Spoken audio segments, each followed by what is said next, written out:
Pour l'atteinte des objectifs de la composante 1 du programme d'appui à la lutte contre le changement climatique, la protection de la biodiversité et l'agroécologie PALCC+, qui porte sur la gestion des aires protégées, le Togo adopte l'outil IMET, Integrated Management Effectiveness Tool. Il a fait l'objet d'un atelier de formation du 14 au 17 janvier 2024 à Lomé en faveur des conservateurs et gestionnaires des aires protégées et forêts communautaires cibles, ainsi que des techniciens du ministère de l'Environnement et des Ressources forestières. Conçu pour l'évaluation de l'efficacité de gestion des aires protégées, il a bien d'intérêt pour l'organe de mise en œuvre du PALCC+.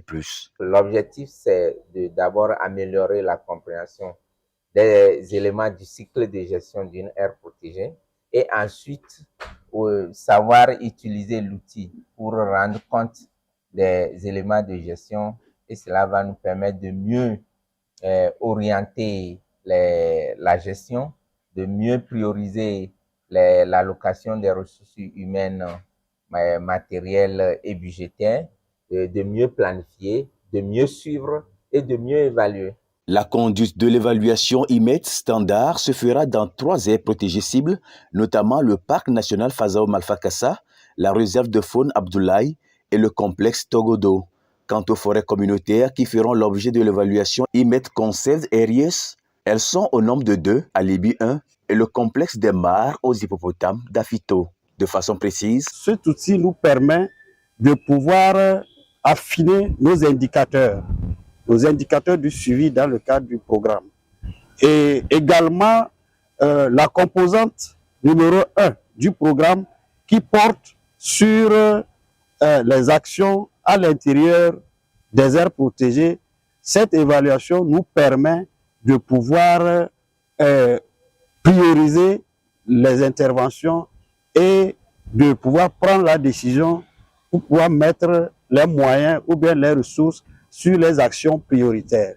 Formés par le concepteur de l'outil en question, les participants sont visiblement satisfaits de la tenue de cet atelier. Ça va nous aider à planifier nos activités, à chercher les ressources qui sont nécessaires pour pouvoir exécuter les actions que nous avons planifiées. Et donc, c'est suite à ça que nous allons faire une évaluation à la fin pour voir si les ressources que nous avons mobilisées ont pu couvrir les actions que nous avons planifiées déjà pour la surveillance ou bien la gestion de notre aire protégée. Cet atelier est la bienvenue. On avait des soucis, on n'a pas bien eu des formations, mais avec cet atelier, IMET est la bienvenue qui va mieux nous aider à travailler dans nos forêts communautaires. Partenaire financier du PALCC+, à hauteur de 30 millions d'euros, l'Union européenne se réjouit également de la tenue de cette formation et attend des résultats probants sur le terrain. Là maintenant, c'est juste le début d'un schéma. Il y a encore un schéma à faire, c'est-à-dire s'approprier véritablement de l'outil, commencer à le renseigner avec toutes les données qu'il faut, et pour ça, il y aura des missions de terrain d'ailleurs dans les semaines à venir, pour échanger avec les communautés locales autour des aires protégées, et donc renforcer la compréhension des défis et des attentes aussi de ces populations-là par rapport à leur zone de vie.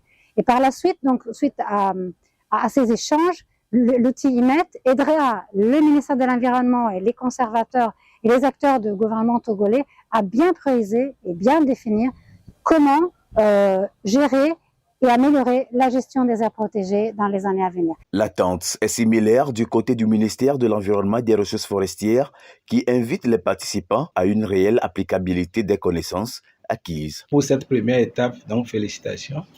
Et nous attendons à ce que, une fois sur le terrain, qu'on soit à même